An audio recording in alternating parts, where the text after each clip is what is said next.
Welcome back to our channel. In this video, we'll show you how to let everyone see your future posts on Facebook using your PC. Let's get started. Step 1. Open Facebook. Step 2.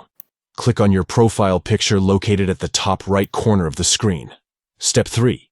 Now, click on Settings and Privacy to access your account settings. Step 4. From the drop-down menu, select Settings. Step 5. On the left-hand side, click on Privacy to manage your privacy preferences. Step 6. Click on Privacy again.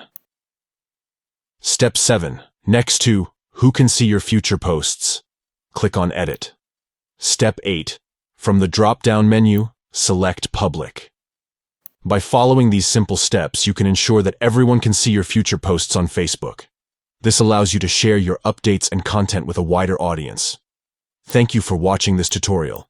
If you found it helpful, please give this video a thumbs up and don't forget to subscribe to our channel for more useful tips and tricks. Stay connected and keep exploring.